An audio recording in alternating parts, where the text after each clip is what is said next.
Hi guys, hi, so nice to see you. I'm Zana and this is Fire Story Yoga.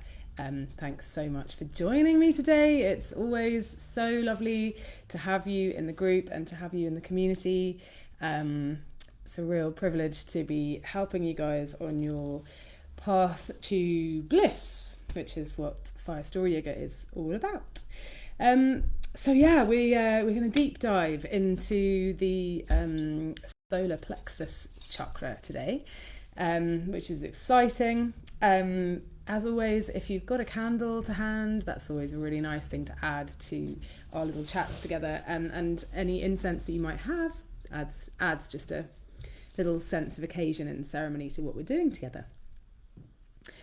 I'll just give you a chance to light that now. I've lit a candle for you already if you don't have one to hand, so don't worry too much. So the solar plexus chakra, it's a biggie. It is seated at your solar plexus, which is helpful, and anything that sort of is out of whack here with your solar plexus chakra is going to show up in things like anxiety, things like kind of those butterflies in your stomach that you get when you've just got that little latent sense of discomfort and dis-ease and just being on edge. And also kind of physically there'll be stuff going on maybe with your stomach as well, kind of like maybe reflux, that kind of thing. But what I want to focus on today particularly is this idea of feeling discomfort or a little bit of anxiety around the solar plexus chakra.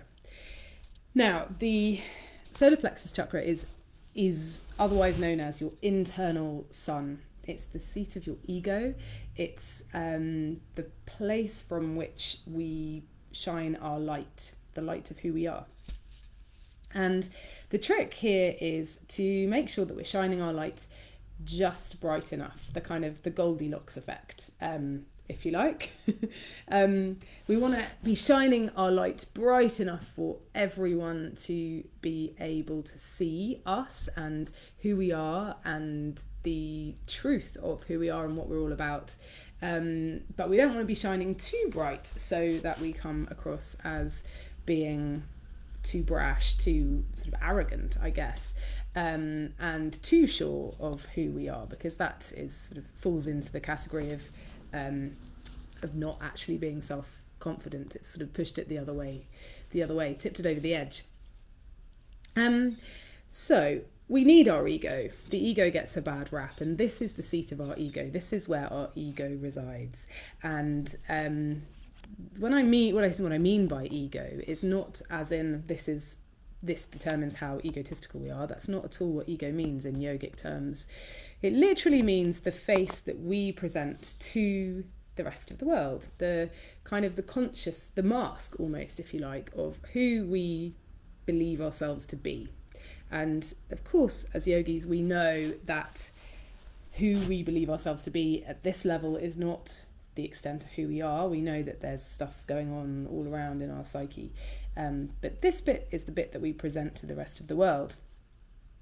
And the thing is that we don't want our ego to rule us, to dominate us, to start kind of either keeping us small, because it likes to keep us safe, our ego, and by keeping us small, essentially, we are kept safe. Also, what the ego can do sometimes is it can pull us into a position where we start comparing ourselves with other people. And this sort of approval-seeking behaviour is pretty dangerous for us, rather. Everybody has probably been in that sort of situation where you start doubting who you are and what it is you have to offer in comparison with what everybody else is doing, and I don't know how well they're doing or how well they appear to be doing, remembering that a lot of this stuff is actually a construct. It's not necessarily the reality of what's going on for people. So yeah, once we start looking outside of ourselves for that sense of validation and that sort of sense of approval, it takes our power away from us. And, you know, to go back to the light analogy, it dims our light. It means that who we are and our place in the world is not shining brightly enough because we're nervous about putting ourselves out there in comparison to other people or what other people are doing. And of course, that's absolute crap. We don't need to be doing that. We don't need to be doing that at all. In fact, I would say that if we all started to just give a little less of a shit about what other people think of our lives and our life choices and who we are, then we'd probably be a little bit more balanced in this neck of the woods. So how do we do that? It's really easy for me to start, to sit here and say, just don't care so much about what other people think. But it's actually about tuning into the part of you which is located in your solar plexus chakra, the part of you that knows instinctively that you're doing all right. We know, don't we? We know, like, when things aren't going well. We know when we've maybe crossed over a mark. We know when our behaviour hasn't been good. Really, we do, on a level. And that's all we need to tune into. We just need to kind of be like, yeah, okay, I am self-confident, self-empowered and independent, in that I am dependent on myself internally. I am powered by myself and I am self-confident. We can also use a little ritual affirmation or mantra, which I'd really like to share with you now. Mantras are really, really useful things. They are just little game changer mindset shifts that we can tune into and repeat as and when we need them. And if you get into the habit of repeating mantras, then you'll probably find that quite often the mantra will almost start chanting you. You'll be in a situation where you'll be like, I seem to be chanting a mantra in my head, or saying something over and over again.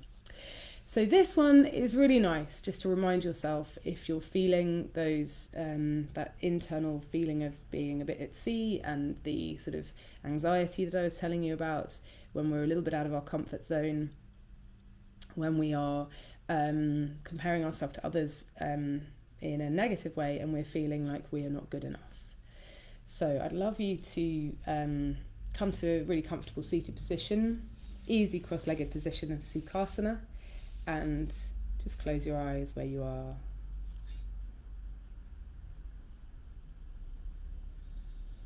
Just relax the body, roll the shoulders down the back of the spine.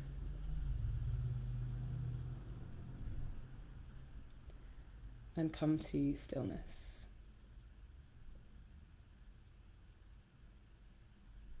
And I invite you to repeat after me. I am confident, self-empowered, and independent. And I am ready to express my life's purpose, to serve the highest good and all around me. I am confident and ready to express my life's purpose, to serve the highest good and all around me. Namaste. Oh, good. Guys, I hope that really helps you, that little mantra. It's a nice one. And just remember that thing about being powered by yourself, that you don't need anyone outside of you to tell you, to validate your experience. It is easier said than done. I will caveat it with that.